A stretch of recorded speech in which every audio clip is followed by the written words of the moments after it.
Hello, Abe. On a Tuesday. Going up on a, isn't that a song or a thing? Going up on a Tuesday. I don't know. I've heard that. Look that up. Hello, ACNC12, Adrienne. Hello, Rachel Boren. MJ, Kitten Tracks. Hello, Kristen. Elizabeth Estrada, not to be Club confused going up on a Tuesday without Drake. with Liz Key or Elizabeth Betts. Those are three different people.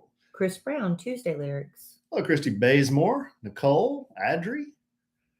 Hello, Kara. Drake. Smash It, Holly. Jamie, what's up, my man? Linda Wynn, best pho in North Texas. Yep. Hello, Justin. El Prena. Hi, Tanya. Back at you. Hello, Michael Melkos. Hello, Nancy. Sheila Redmond in the Hub City. We're going to be in the Hub City, Sheila, in November. Hector, what's up? Hello, Tracy. I think I already said hello, Tracy. Hello, Darla. Hello, Jamie Rushing. I have to get close and I can see. Hey, Shelly. I should put on my little glasses with magnifying. One of our very, very best customers. Hello, Sincerely Swapna. Hello, Terry Mabe. Hey, Amy, what's up? Hello, Michelle. Sorry, Michelle Stubblefield. Hello, Amanda. Hello, Jewel. Hello, Tiffany Tippin. Julie, you mean? Jewel. Hello, Julie's Overalls. Cheryl. There's a Jewel. Tiffany Oh, there's a Jewel. Hello, Chris. Smash Amanda. It. Hello, Yennefer Macbeth. Who killed Macbeth? I don't remember. Macduff. Hello, Nancy. That's not right, is it? Yeah, I think Macduff killed Macbeth, didn't he? We don't guess. We look it up. Who killed Macbeth?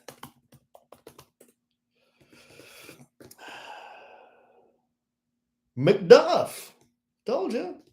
Macduff kills and beheads Macbeth. I don't remember that. I don't really get into Shakespeare. You know, I'm not as stupid as I look. Hello, Carmen. Macduff just sounded like a joke. No. Why would there be a Macbeth and a Macduff? It's been a while since I've read that. How about the fiend Grendel? Come on. Is that like a big dragon thing? The fiend Grendel? Was there a dragon? Wasn't he the antagonist? I didn't care for Shakespeare. Wow. That's an HSO. Is it really? Didn't care for Big Bill Shakespeare, huh? Not really. Big Billy Shakespeare? I did go to his birthplace, though. Where? Stratford-on-Avon. I went to his home that he was born in. Dime. Well, it was the year 2000. I went with Amy and her family and went to London. We drove up to Bath and we stopped on Stratford-on-Avon on the way. And then we took the Channel and went to Paris. The year 2000. And I haven't been. No, that's not true. I went back for the Olympics in London whenever the Olympics were in London. Yes, Michael. She drew a line in the sand and said, "Don't got time for Big Bill Shakespeare. I'm out." I don't get Shakespeare, honestly. Wow. My dad can quote a lot of Shakespeare. He probably was forced to learn it in high school and he can just remember it. That's why older generations are smarter. I didn't study Shakespeare until I got to college. I had to take a whole college on it, or course on it. And my teacher was obsessed with Shakespeare. She was so passionate and enthusiastic. And you'd think, the more passionate a teacher is about it, usually you're more excited about it. But man, I just could not get into Shakespeare. I just didn't care for it. Well, I did love the Southern authors, though. I love my Southern literature course with Carson McCullers and Truman Capote. I love that course a lot. I like Mad Magazine. There's probably a college course on that, too. All right, you can give me a little something. Testing, 1, 2, testing.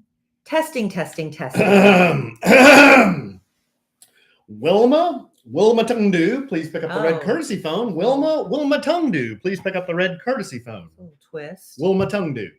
A little twist on an old favorite. I think Wilma Fingerdew might be one of the OGs. Did you retire that? No, I didn't retire. Okay.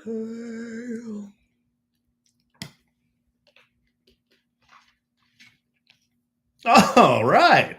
Mickey Doherty. Got a Pinoy in the house. There you go. Had a little pancit tonight. Sweet. Wish I had some pancit. You had a good dinner. Oh, we'll get into that. We will? God, I'm suffering right now. Welcome to A Sandwich and Some Lovin' podcast. I'm Kellie Rasberry Evans. I do the podcast with my husband of 5 years now, Alan Evans. A train in the house. Talking about, well, we started off talking about blending families, but that's 5 years ago. We've mastered it, wouldn't you say, honey? Mm. So now we just talk about other stuff. Yeah. There's only so much we could talk about. Actually, we still talk about things that happen with our blended family. We talk about that all the time. Yeah. I was just joking. You were. We just kind of talk about our lives in general at this point. But you know what you weren't joking about? What? We just ate at a chain steak restaurant. And we could walk to it from our house. It's that close. Yes. And we sat down. Did you give them your membership number tonight? No. I didn't think you did. We could have gotten some membership points. We sit down. I put on my cheaters. I'm looking at my menu. Kellie's looking at her menu. I kind of peek over my menu at Kellie. She peeks over her menu at me. And she says, "What's up, Santa Claus?" Something like that. That's a little. So I take off my cheaters and I look at them, and they remarkably do look like a pair of glasses that Santa Claus would wear. What's up, Santa? They're frameless cheaters. I was waiting for Alan to toast me because we went out to dinner tonight, and I've had a very rough couple of days. Yes, I've survived a couple of days, and we went out to eat tonight, and I said, "Do you mind if I get a little glass of vino?" He said, "No." But the tradition is whenever I order a glass of wine, Alan toasts me. I do. And so I was waiting for him to finish putting the artificial sweetener in your tea. And that's when... Splenda. Yeah, that's when I looked at you and said, "What's up, Santa?" Yeah, you did. That's what happened. And you just flew in from LaGuardia, and boy, are your arms tired. Ba-dum-bum. Yeah. Yeah, I did. It was, do y'all want to hear it? Oh, you're going to tell it. I'm going to tell it in real time. I'm going to try to be concise about my wild and crazy and longer than I expected weekend in New York City. That was wild and crazy. It was. And we'll get into that. We will. We'll get into that. What else are we going to get into, honey? There's not going to be time for anything else. Seriously. This could take up the entire podcast. Yeah, I'm sure some other things will come up. I don't have my list in front of me, but I'm sure they will. So you didn't write a list, is what you're saying. People love lists. They do. I love lists. You do love lists. I love lists. I have a running book of lists that I love. I think I'm up to 200 and something on my list of things to do. We finished Lincoln Lawyer. Did we talk about that? I don't know that we did, honey. It's been a while. I mean, we've been talking about Lincoln Lawyer, but we finally finished it. We finally finished it. And I just got, I've got just a bunch of colored question marks over my head right now. Yeah. No idea what happened. I know. There was so many twists and turns and ahas. Right. There's a lot of ahas. But it was too many ahas. But it was like, that made no sense. Give me one big aha. I don't need 28 ahas. I don't understand about the judge at the final scene. Me either. No idea. I know it was you. And it's like, I don't know. I don't even know what you are talking about. Honestly, I don't even know what they're talking about on Lincoln Lawyer. And I was enjoying it. And a lot of people that have seen it love it. But I'm telling you, that last episode was all the gotcha moments and the ahas and the you were lying and you did it and you did that. And we're just like, boom, boom, boom, boom, boom. It's like, okay. I just don't know. I just was not happy. It was so, I think we did talk about it because I said it was so confusing that I had to go online right after we watched it. Mm-hmm. And I had to look up what the final episode was about. We did talk about it. I still don't know what it was about. Still have no closure on it. Maybe somebody can explain some of the plot twists to us. But that was a previous podcast. But there's no harm in revisiting the past every once in a while. I don't know. Santa Claus forgets things. I'm going to revisit my past weekend. And maybe if you follow along with me on Instagram at Kellie Rasberry, you are already very aware of what happened to me this weekend. Yeah, what's up, Instagram? All of a sudden, you're this big Instagrammer. Well, you were all over me that I need to engage more. I wasn't all over you. You were. You were telling me I needed to engage more. There's nothing wrong with that. Speaking of engage more, so back to the chain steak restaurant, waiter walks up. He introduces himself as Chance. And Kellie has to tell him, "You're the second Chance I've known in my lifetime. Mm-hmm. I went to school with a Chance, Mm-hmm. and his brother's name was Lance. Chance and Lance." I said, and Chance went on to be very successful. He's a scientist. And that poor waiter had the biggest case of dumb face. He was just. I was like, but that's enough of that. Yeah. I'll have a glass of wine, please. Yes. What was wrong with that? You didn't even flinch. I'm surprised. Well, I'm used to it. Well, I'm surprised you're bringing it up now. You didn't even flinch when that happened at dinner. Well, I mean, you know how many times I've heard this kind of interaction? What's wrong with it? There's nothing wrong with it. It's just your thing. That's what you do. Chance was named after some TV cowboy. His mother was pregnant with him at the time and saw some TV cowboy named Chance, and that's what he was named after, who he was named after. I engage too, just in not much. Not like you, but in certain situations. I like to engage. And I think it does help you when you engage, when you establish a personal connection, because that can help you in critical situations, like trying to get home from New York City when all the flights are canceled. Oh, you know? Good to you. It's true. Though when you kind of develop like a personal relationship and you're not just screaming at the ticket agent, because trust me, I mean, truthfully, not trust me, truthfully, none of it's their fault. They're just trying to help you figure out your next move. Were you nice to everybody? I was very nice to everybody. Did In you fact, smell I good? was complimented. Did you smell good? I guess. Were you showered? I had showered the day before. I'll be honest. Okay. I hadn't showered that morning. My plan was to get up, go to the airport, and when I got home, I was going to take a shower then. So I'll be honest. No, I had not showered that morning. Little swass? I'll tell you. What? Little swass? What's that mean? Swamp ass? No, don't say stuff like that. I had swass. That's gross. No, remember I had swass. I don't need to hear it. I don't want to hear it. Enough of that. What? So we went to this hotel. I had swass. And my daughter wanted to go see. Are you done? I'm done. Go ahead. I'm done. I took him to Kellie to see Harry Styles. Long story short, I was not able to get tickets in this lottery system. I came up shorthanded, and I was trying to get tickets through my work, which everybody thinks it's so easy for me to get tickets to things, and it's really not. It's not like it was in the old days. That payola, plugola stuff ruined everything for me. But anyway, so I was trying to get tickets through the regular means. And then one of our favorite customers, one of our podcast listeners said, "Hey, Kellie, I got tickets to Harry's first night, Madison Square Garden, and I'm not going to be able to go. Would you like to buy them for face value?" Absolutely, I would. Absolutely. Can we name said customer? That'd be Becky. Becky. How come I know that, but you don't? I couldn't remember it. Now I know. Isterus, right? Is that how you say her last name? Listener. Becky. I just couldn't remember. I had a brain lapse. Who champions the listener? Why would you put me on the spot like that? Well, how do I know her name? I didn't even get a ticket. It's like when I introduce you to somebody and you can see that I don't say, "Hi, Becky, this is Alan." If I'm just saying, "Hey, have you met my husband?" You should know at that point, Kellie's having trouble remembering a name. One of our very best customers, Becky. I can see her face, but I just couldn't place her name. It's just. But now I've been put on blast, and now I'm embarrassed, Becky. I'm sorry, but the name slipped me. But I had a glass of wine tonight. Amen. A big pour. Why'd you throw me on Front Street? Amen.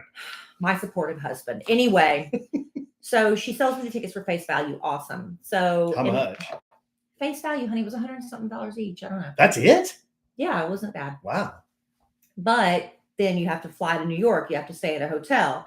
And then McKellie really loved the movie Phantom of the Opera with Gerard Butler, which I didn't even know he could sing, and some other actress who also slips my name right now, but I can see her face. That's how I was with Big Hugh Jackman in what was the musical I love so much? What was it? Well, I don't know. I don't care that I can't remember. What Greatest was it? Showman. Yeah, The Greatest Showman. Anyway, I didn't know he could sing. Yeah.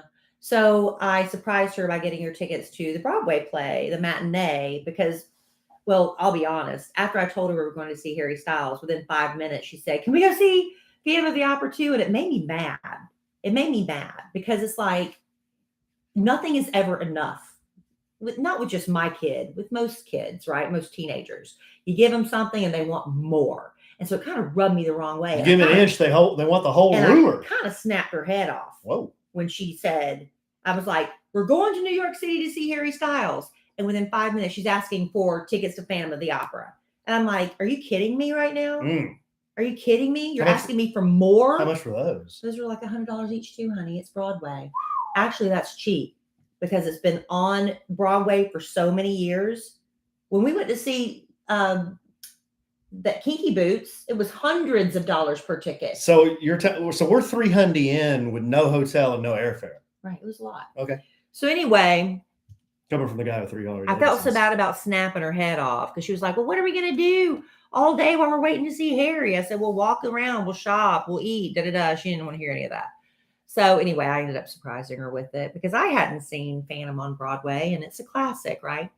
So anyway, we fly into New York City, and because I have been reading all the stories of what's happening in the subway system and the people getting pushed in front of subway trains and people like basically having sex, walking around literally butt naked, there's a huge mental health problem going on in the country. And it's like, you got such a melting pot as New York City, it's really manifested there. So I was like, we're not getting on a subway, and taxis are expensive. But I got a hotel right across the street from Madison Square Garden where Harry Styles was performing. And let me just say, when you book, I booked it all by myself. I didn't use a travel agent. I went online, tried to look for the best deals. And the pictures they post online, let's be honest, it's like when you're selling your house on Zillow. They post pictures. You're like, that's my house?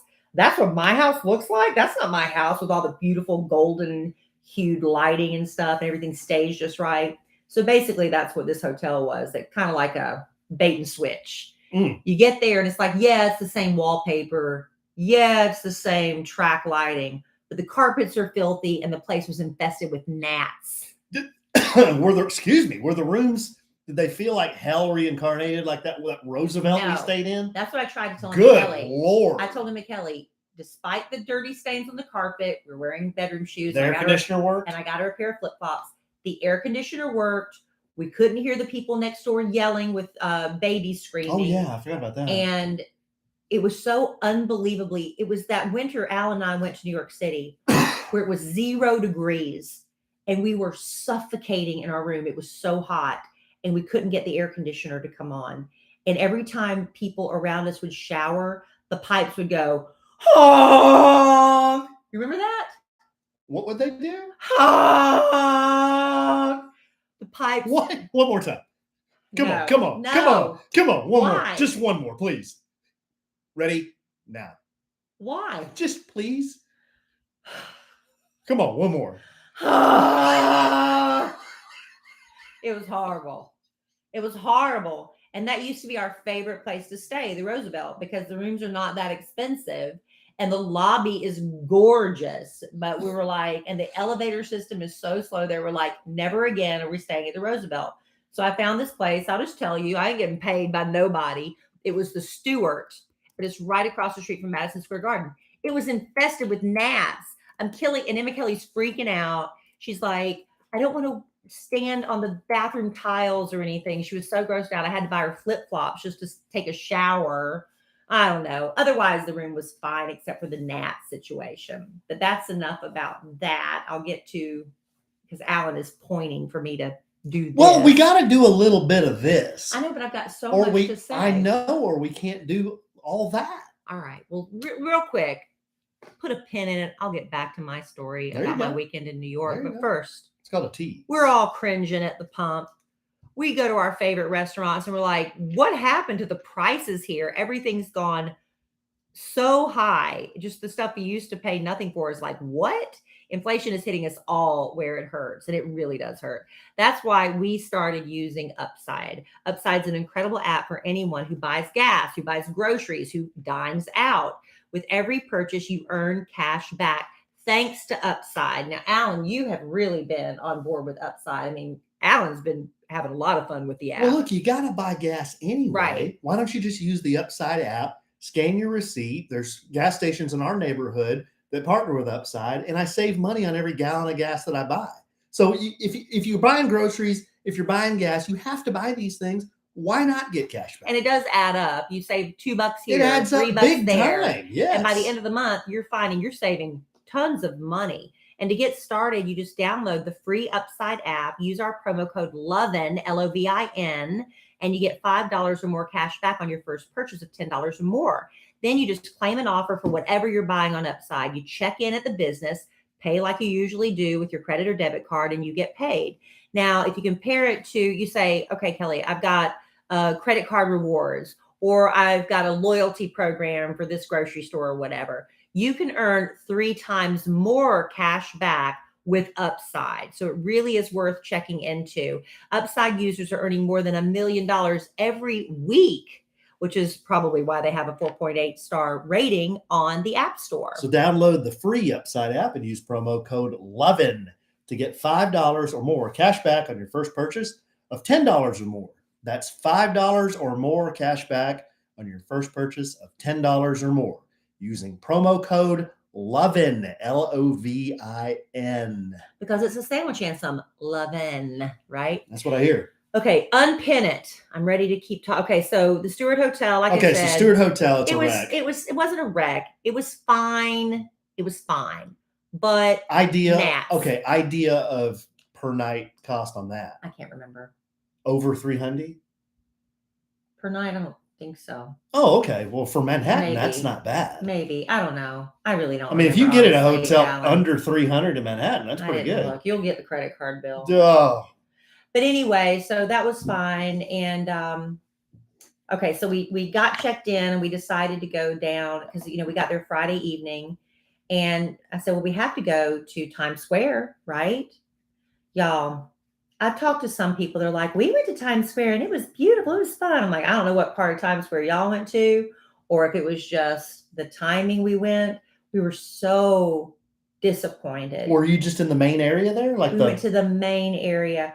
I tried to take pictures of her in front of all the lights. We were there kind of at dusk. Mm-hmm. So the lights weren't really lit up very well. And it was hard to get a good picture. So I didn't get, just the lights weren't really up. It was dusk or whatever. But I mean, why was it a disappointment overall? I'm talking. Oh. Anyway, so we're walking around and it's so crowded. Okay. And it seemed like, I don't know. I remember Times Square feeling more open, but it's like it's so congested now. And they have all these people dressed up as characters. Mm-hmm. They're dressed up as Spider-Man or a princess or whatever. And they're walking around with their masks off.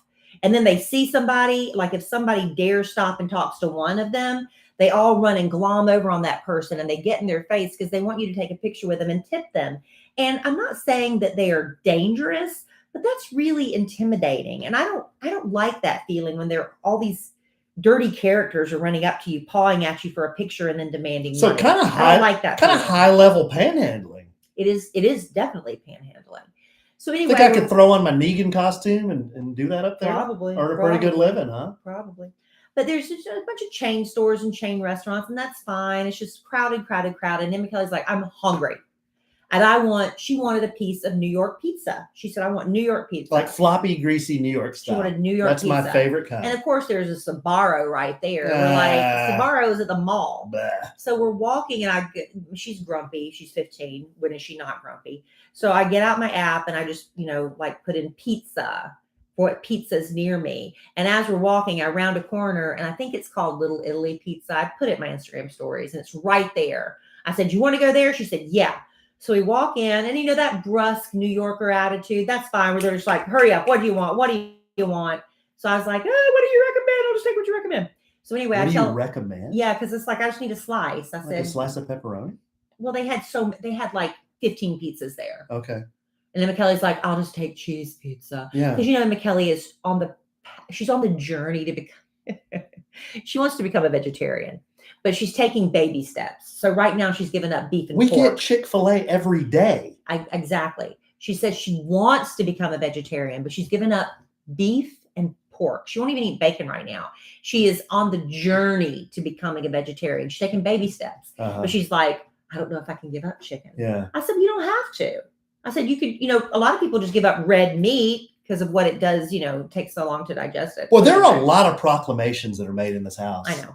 So anyway, she gets not just by Emma Kelly. She gets her cheese pizza, and I get my he did not care. I was like, I'll take whatever you recommend. He literally picked up a slice of sitting right in front of him and put it in the toaster. And it was all vegetables. It was like mostly broccoli. He was trying to get rid of it. I basically had a piece of broccoli pizza. It wasn't fabulous. So this New Yorker that had slung about 500 pieces of pizza this day. Well, he was just the front man. Kellie Rasberry Evans comes rolling in here and says, can you give me your best recommendation? Yeah, he just picked up the pizza literally in front of him and threw it in the oven to heat it up. Wow. So that's fine. So I tell him, Kellie, while I'm waiting, because our pizza has to be heated in the oven, go try to find us a table, because seating is very limited in these small establishments. So she goes and finds a seat, and I come and sit down, and it's like a little two-top. And right next to us is a long table for like 6 people. And there's just one lady sitting there. She's a young woman. I'd say she's in her mid-20s. Gorgeous. Mm-hmm. I mean, she was an Indian, like an Indian descent. Mm-hmm. Gorgeous. And she's sitting there and she's talking to herself and she's yelling at somebody who's not there, obviously having issues. Mm-hmm.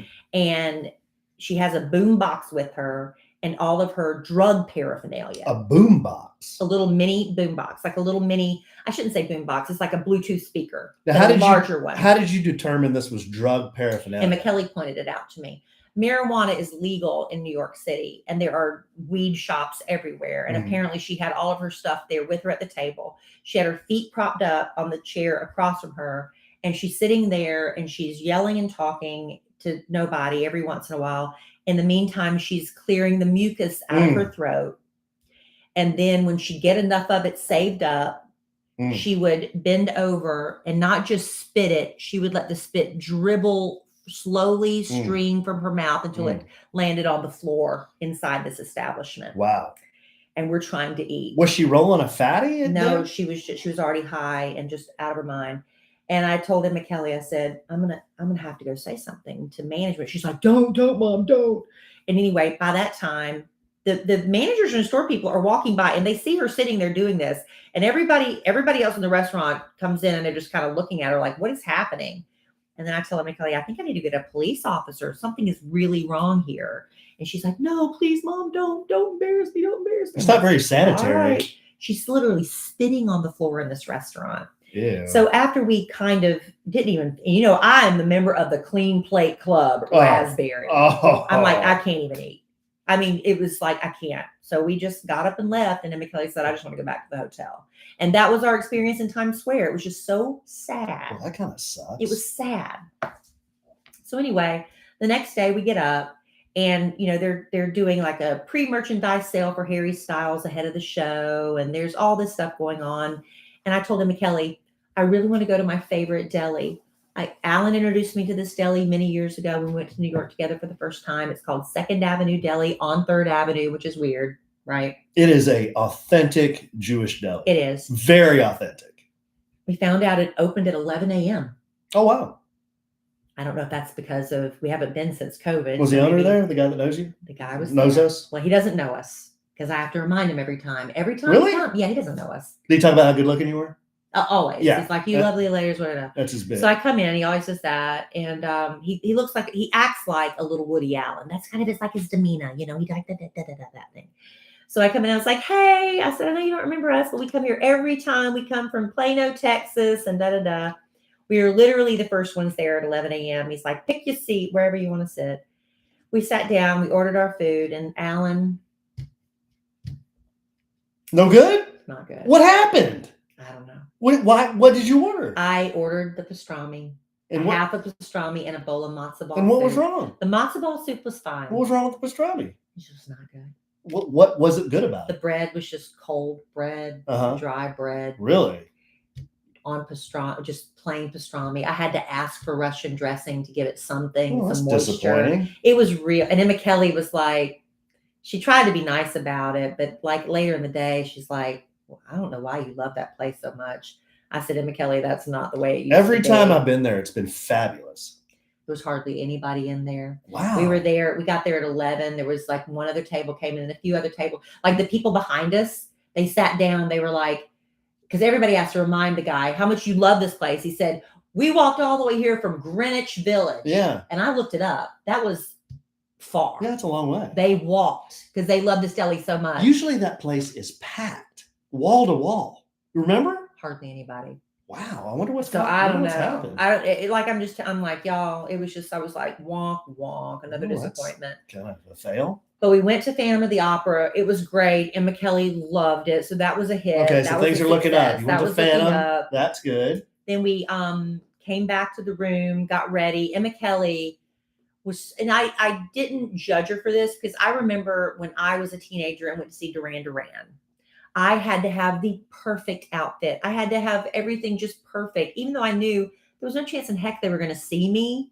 I just still, it meant a lot. So Emma Kellie had to have the perfect outfit. She wanted her hair fixed. Her eyelashes weren't doing like she wanted. So she wanted to go buy false eyelashes. Wow. I mean, she was just really, but Did you all do that? Did it all. Did it all. I was like, this is your weekend, honey. This is because I remember my first Duran Duran concert and how much it meant to me. Where'd you get the false eyelashes? At the CVS or Target, at Target. Okay.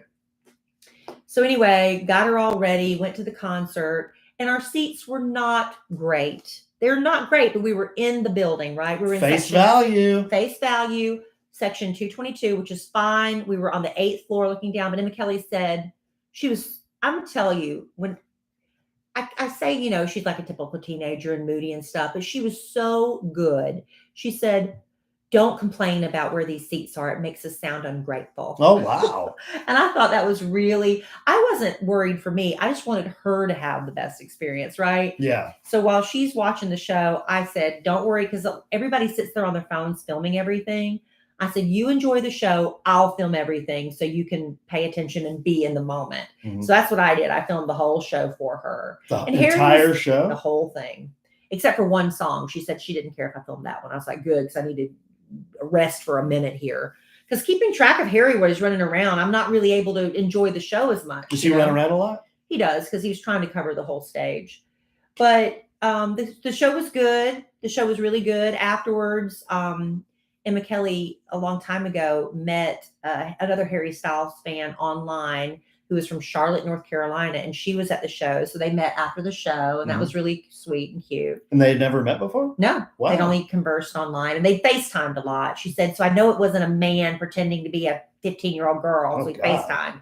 Emma Kellie's very aware of that stuff. Kind of lewd. Well, it's true, because I tell her all the time that these people can be parading as for sure. girls your age, and they could be men. No, for sure. And so she was like, Mom, I FaceTimed her. I know she's real and she's here. And I was there with her, and we went and met her, and it was fine.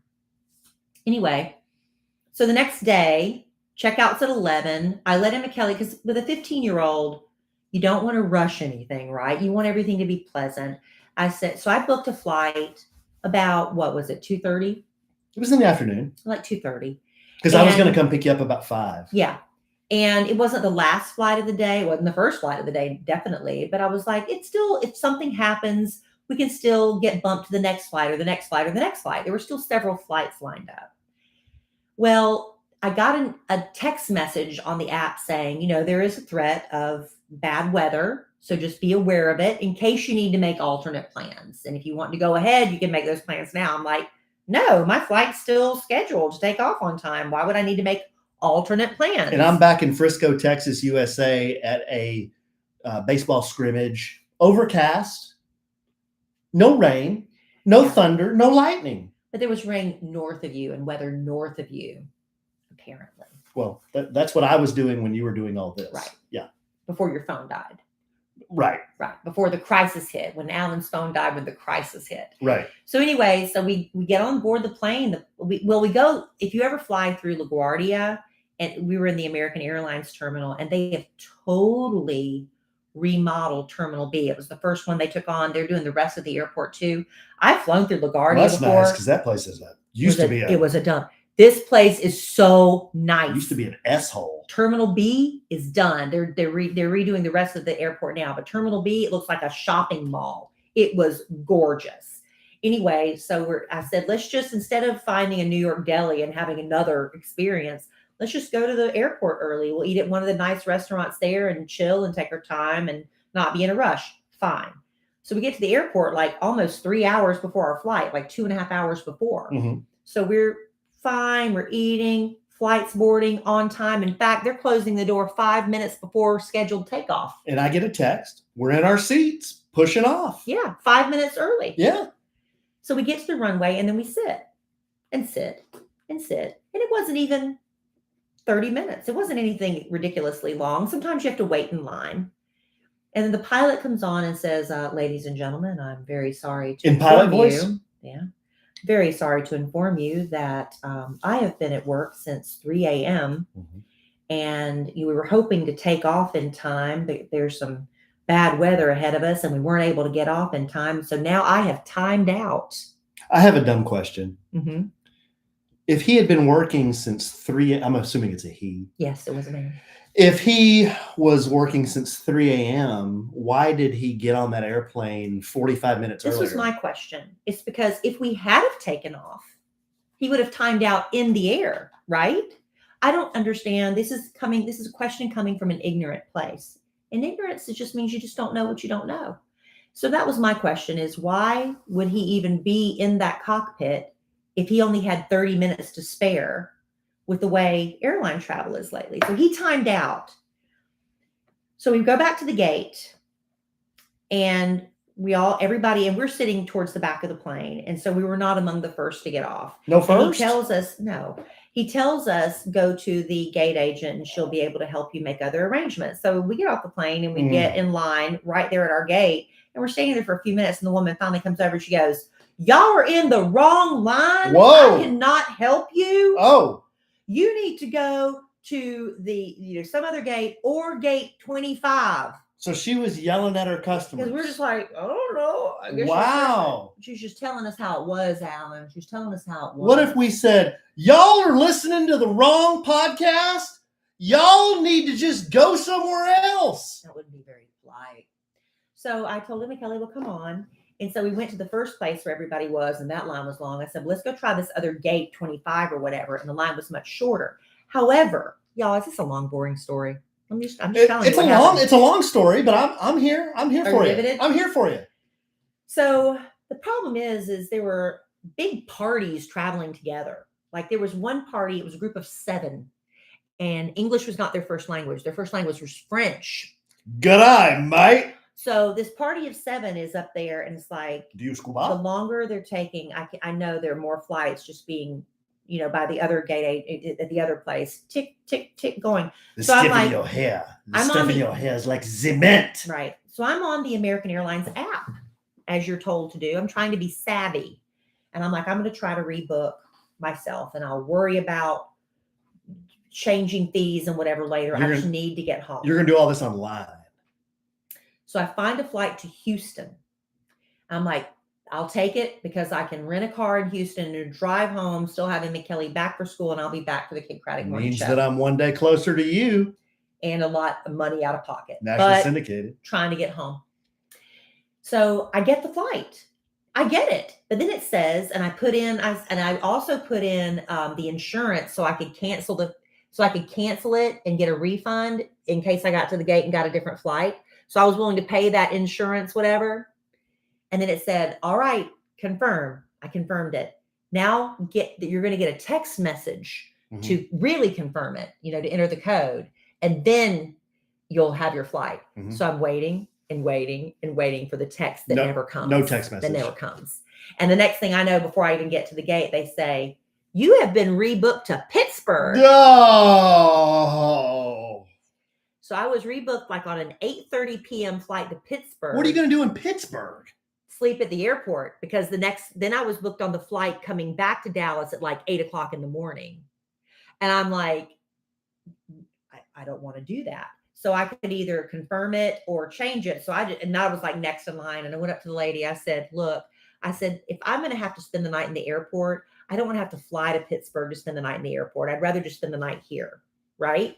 So she's tick, tick, tick, tick, tick, tick, tick, trying to, I said, look, I heard somebody else say they were going to get a flight through Charlotte into Dallas. She goes, those are all gone. Mm.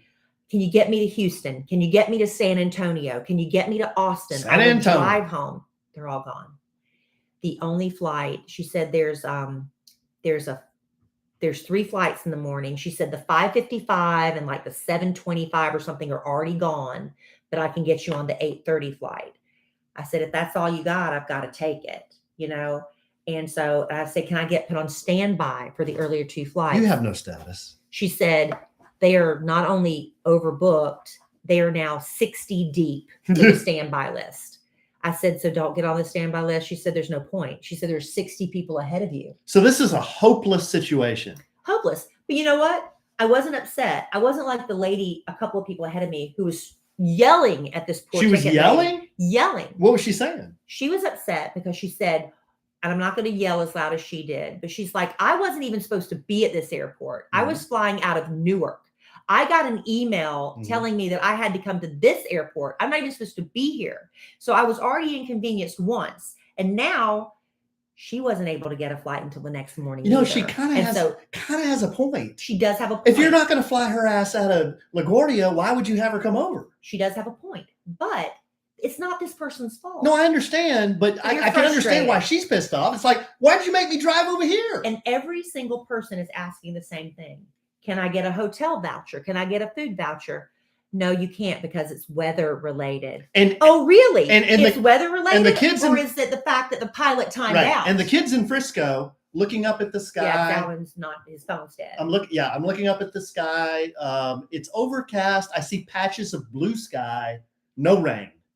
And also no phone service because I'm texting him nonstop, letting him know play by play what's happening. So the scrimmage I was at, I'm not trying to hijack, but just what I was doing. You need to insert your voice in this conversation every once in a while. Well, while you were doing this, my phone dies, and I'm like, awesome.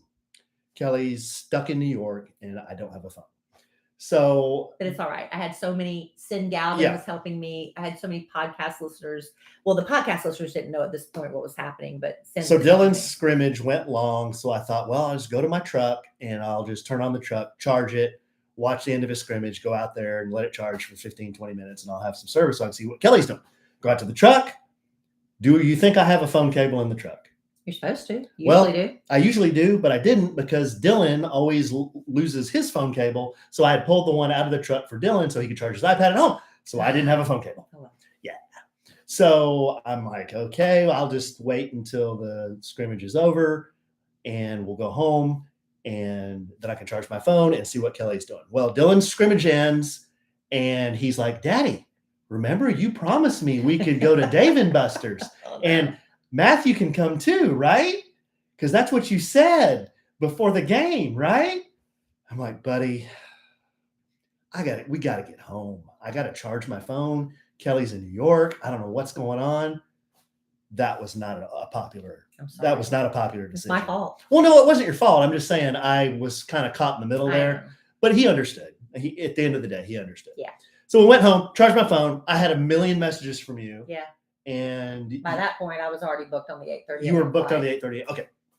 So I'm back at home. All right. I'm going to pick up on that story in just 1 second because while I was gone, I got something in the mail a couple weeks ago, and I was like, what is this?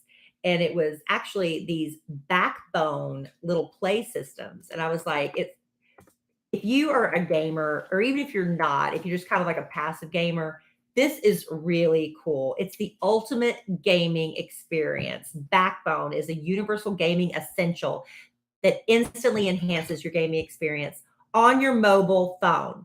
So Backbone just released an officially licensed controller for PlayStation, Backbone 1 PlayStation Edition. It's a special edition brought to life in collaboration with PlayStation design team and inspired by the design of the PS5 DualSense controller. You simply, listen, I could do this. You simply plug in your iPhone to the Backbone, and you can enjoy console quality controls as you play console games via remote play or cloud streaming services and app store games. So while I'm in New York City, Alan's got the boys here, Cole's here with his little buddy Christian, and they both got on these Backbones and had the time of their lives. They saw the Backbones sitting there on the end table. They said, hey, can we use those? And I said, absolutely, guys. Let's get them out and let's test them. Let's see how they work. They plugged them into their phones. They downloaded a free app. They loaded a game called Apex Legends, okay? They went upstairs, were messing around with their Backbones. They came back down, and I said, so how was it? On a scale of 1 to 5, how was it? They both said it was a 12. A 12 on a scale of 1 to 5. I'm like, are you serious? They said, yes, these are so cool. And I'm like, awesome. They're so cool because you're not tied like, in our game room. They're kind of tied to their chairs. But this, you could take it with you. You could play it anywhere. Backbone is really cool. I mean, if you're looking for a gift for a gamer in your life, you're like, I don't know what else to get them. Get the Backbone. Go to playbackbone.com/sandwich now to order yours. Yeah, to order your Backbone for a limited time and get free access to over 350 console games and perks. Backbone is now the official partner of Diablo Immortal. Whoa. Not only is the game specifically optimized for Backbone, but you will also receive $10 of in-game perks. Find your next adventure at playbackbone.com/sandwich. We highly, highly recommend Backbone. And that one's got the 14-year-old seal of approval as well. On a scale of 1 to 5, a 12. Scale of 1 to 5, a 12. Very cool. We're very excited to have them on as a sponsor of the podcast as well. All right, back to my very long story. I promise you it's coming to an end. I'm going to bring it home for Jerome here. Wow. So I was told, 8:30 a.m. flight. So I looked at Kellie, and she's been just so good, about let's not say anything about the tickets because, we're just so thankful and we're good, happy to be here. So I said to her, look, Kellie, at this point, what time was it? It was probably like 5 or 6 o'clock by the time I finally got up to the service desk after we deplaned and finally waited in line. I said, look, if we go to a hotel and spend the night, I got to pay for a cab to get there, or we can stay at the airport hotel. I was looking online at all these options, and the airport hotel did not have great ratings, and we could take a shuttle. I said, but then we'd have to get back up at like 5 o'clock in the morning to be here. I said, would you really mind if we just stay the night at the airport? I said, the restaurants here are really nice. They have stores. We can hang out and we'll be fine. She's like, that's fine. So just spend the night in the terminal. Kellie told me this over the phone. And to be honest, TBH, I wasn't like super pumped about this. Right.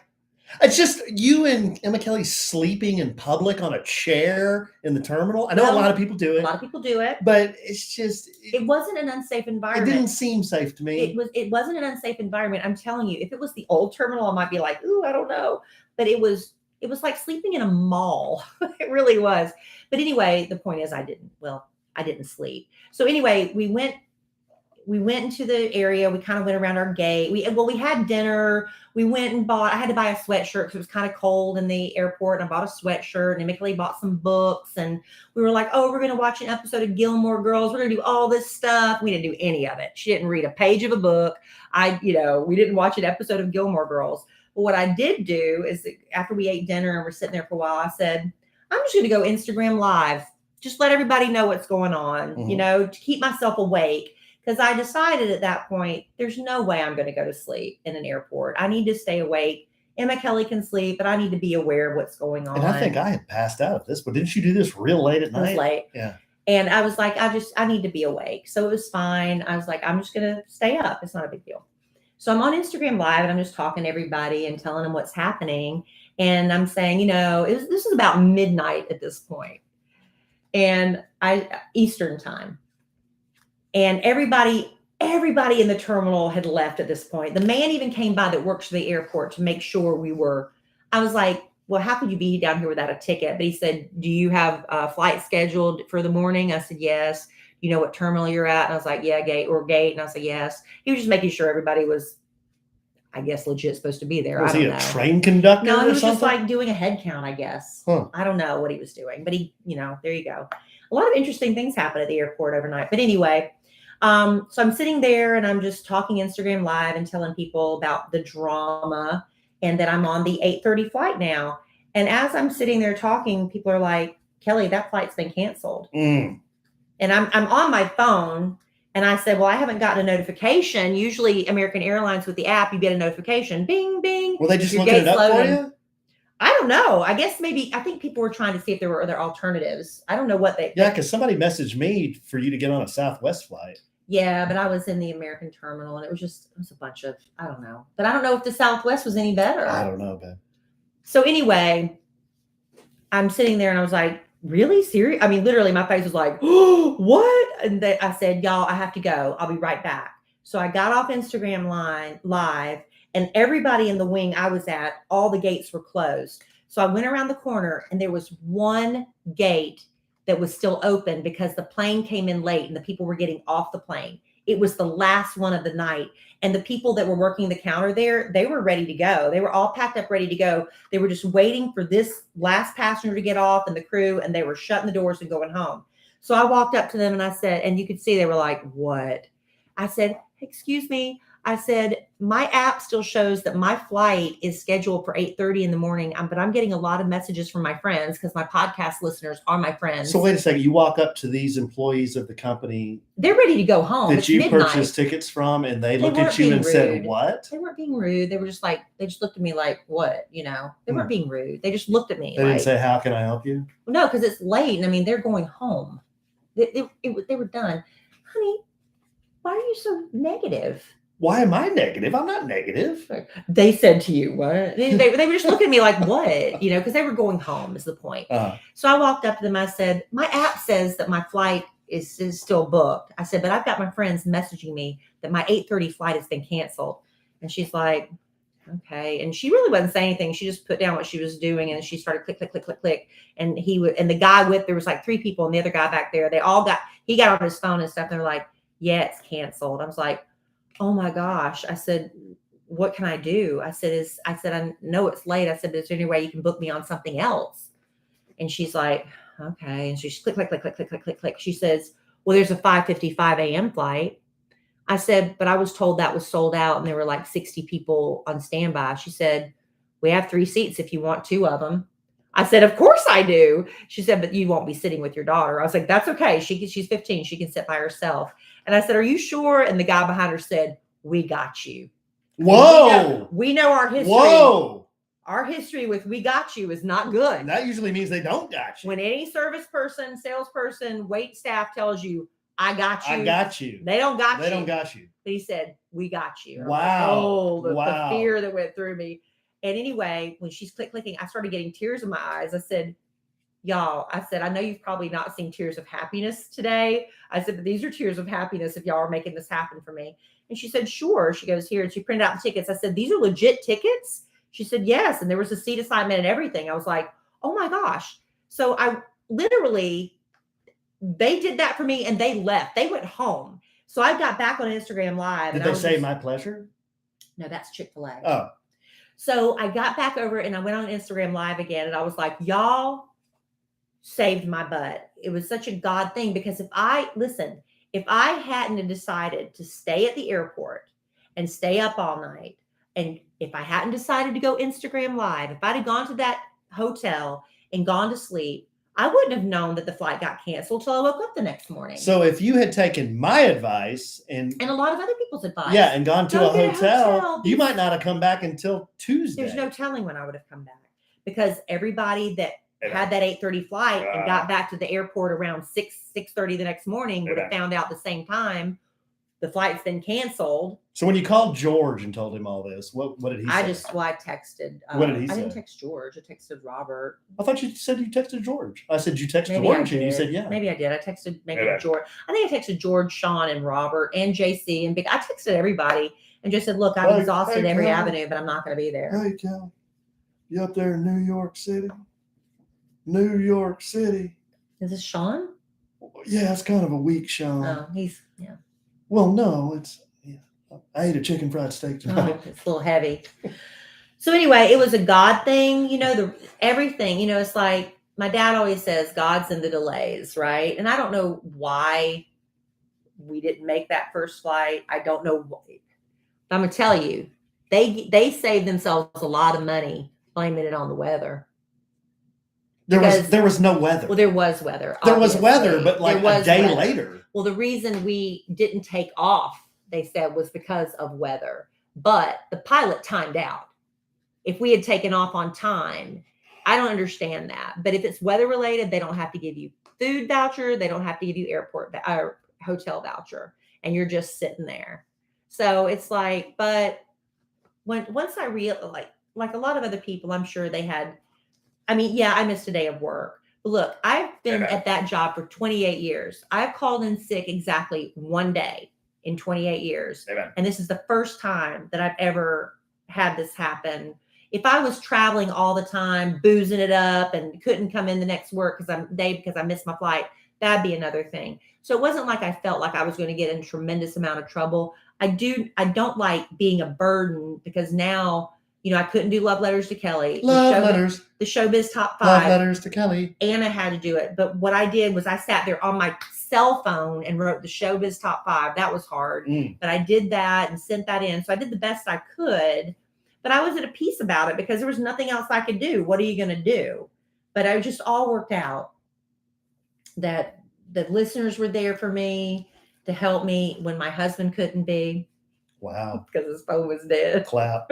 Now, it was a hurricane when I came to pick you up. Yeah. So the next day we get in, we were on that 5:55 a.m. flight and we land at the airport and we land like 30 or 40 minutes early. No way you're going to get a gate at DFW. And that's what they said. No they way. said, well, we landed 40 minutes early, which is a good thing. But unfortunately, there's another plane every at single our gate. Every single time. Well, if you land early, that's the problem because they reserve the gates.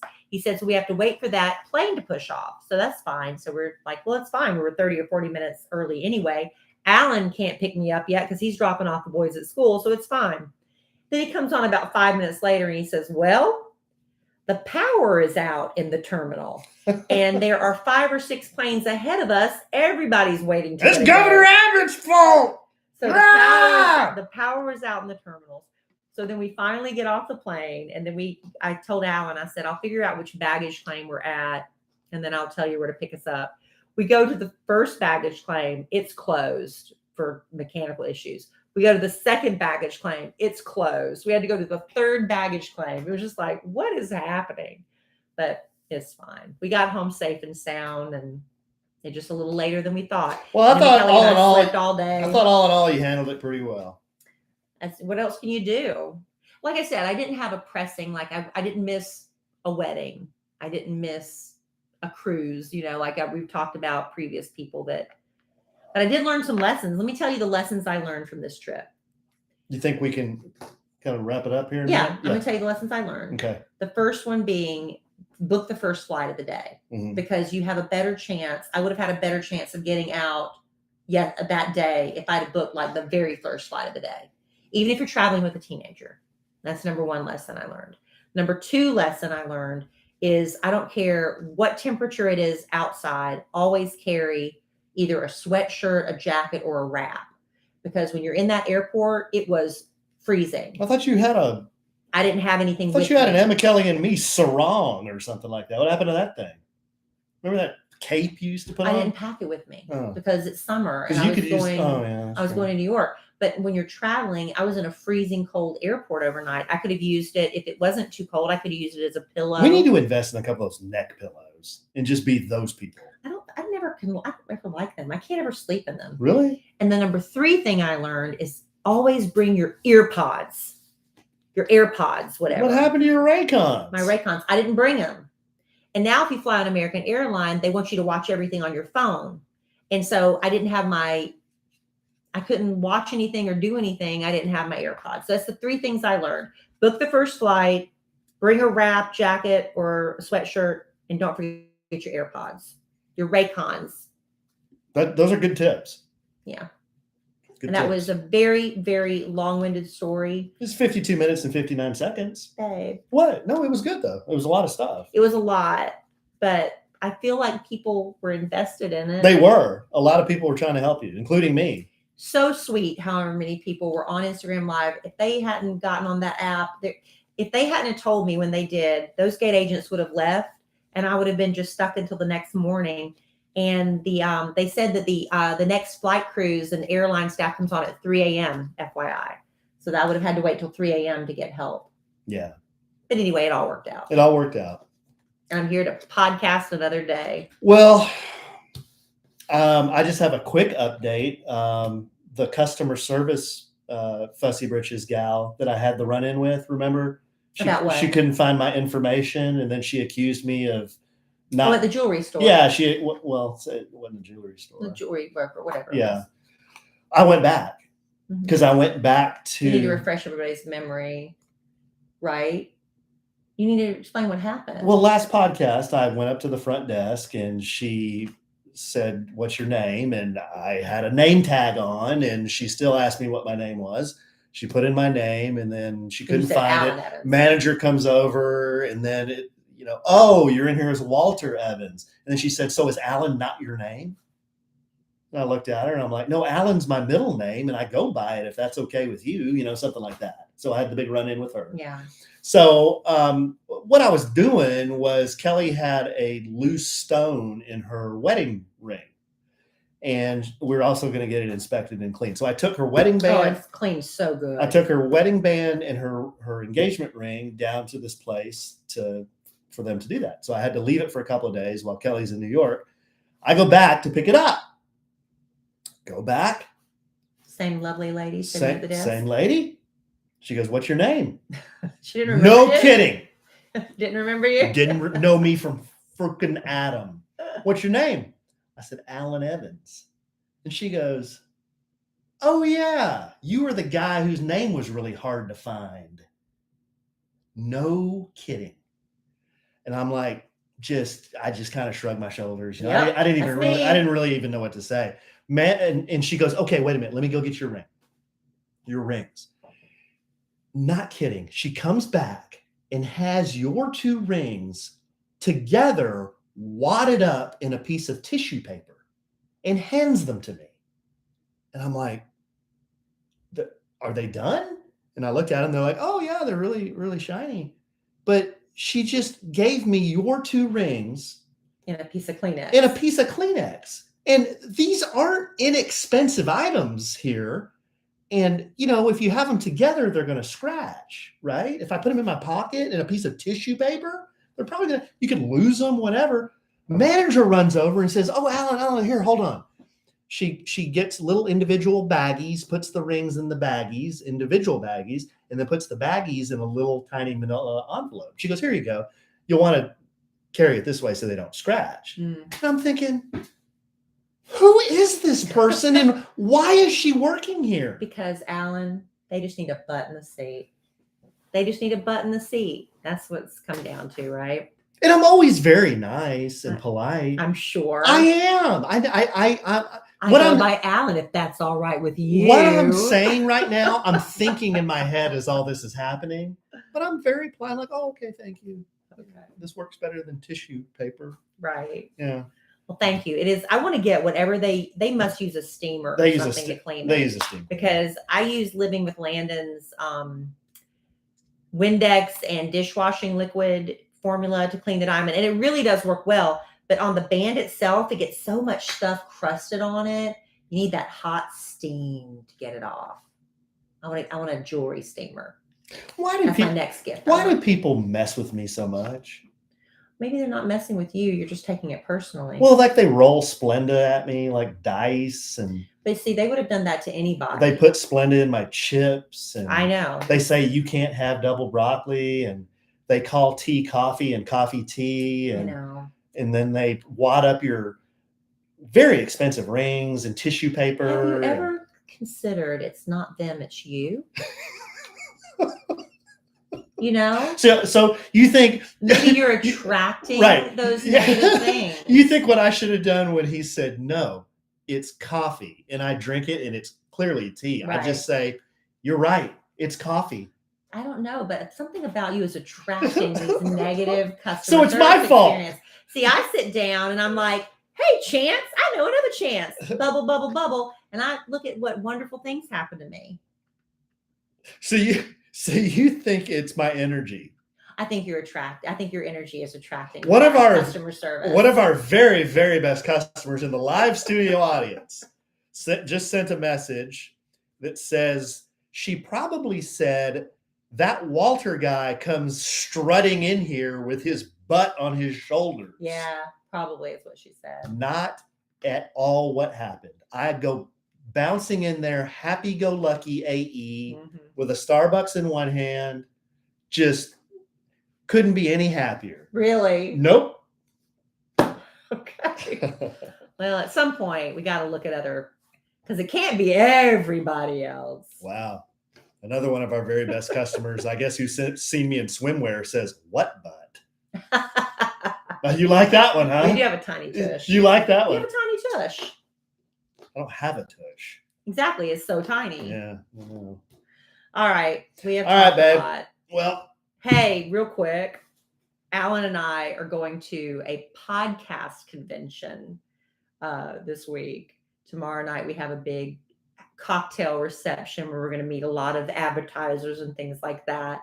And then on Thursday, we're on a panel where we're like, they're going to play the first 30 seconds of different podcasts and we're going to evaluate them and critique them just on like that instant first impression. And I told Alan, I said, we're in big trouble because the same time our panel is happening, one of the biggest podcasters in the country has a panel exactly the same time as ours. So we're going to be lucky if anybody is in ours, but we'll have a lot to talk about next podcast because that'll be the recap of the podcast convention. There are like 3 people on ours. If we're lucky.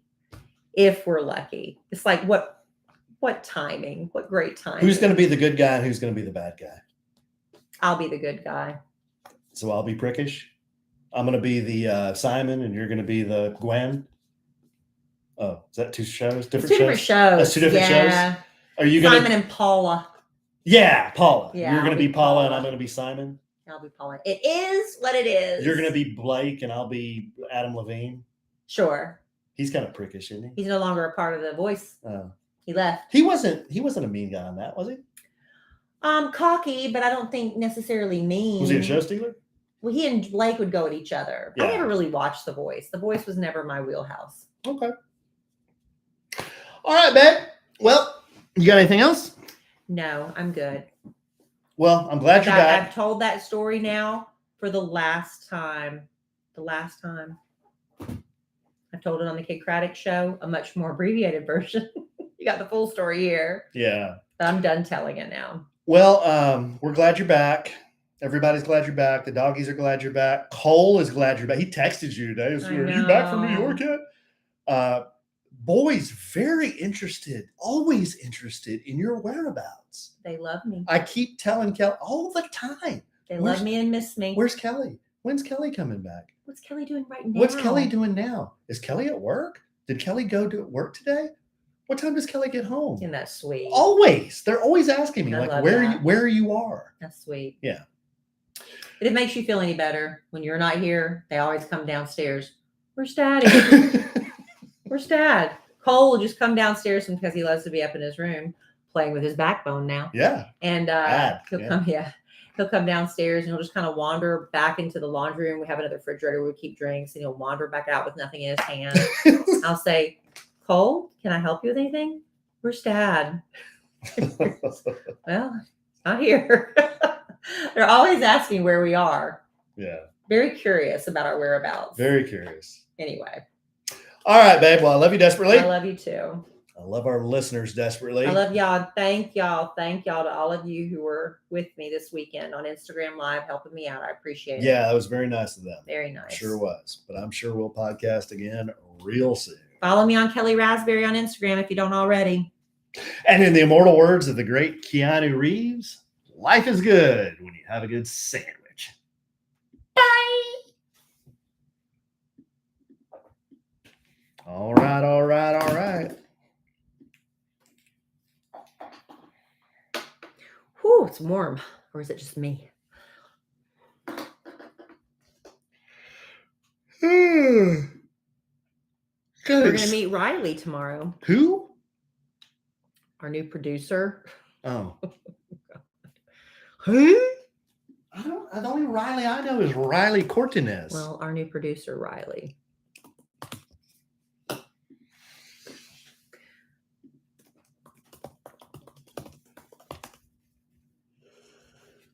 Oh, God. Seems so dang late. Yeah, this one's for Thursday, Sin. We didn't do a podcast for today, which would have been recorded last night. But since we're going to that happy hour tomorrow, we decided to do Thursdays tonight.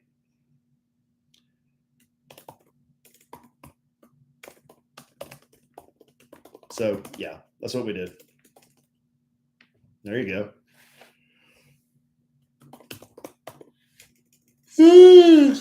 Why? It feels so. It could be that chicken fried steak I took down. You just tired?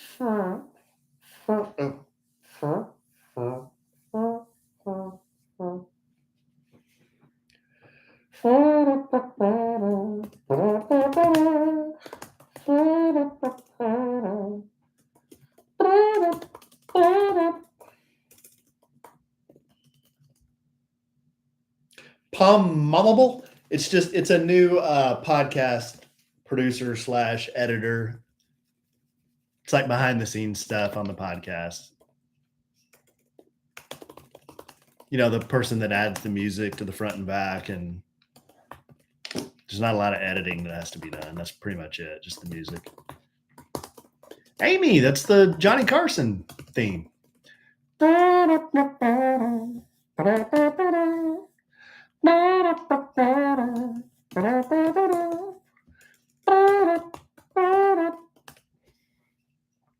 And Doc Severson.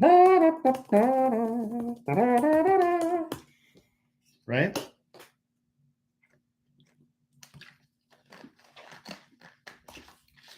All right, peeps.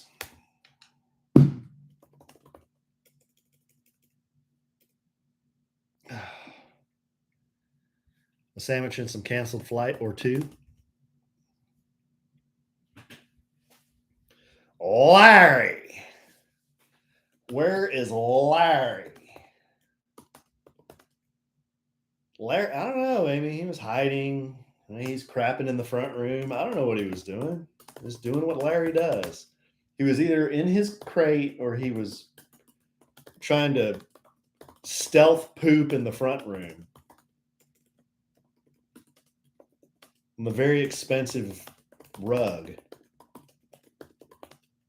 Oh, that's a good one, Andrew. It's very creative. A sandwich in a Harry situation. Yeah, that's cute. That's a good one. I like that. Harry. A Harry situation. There you go, Tanya. Get to bed. You're up too late on a school night. You need to get to bed. Early morning. Good job, Andrew. We like that.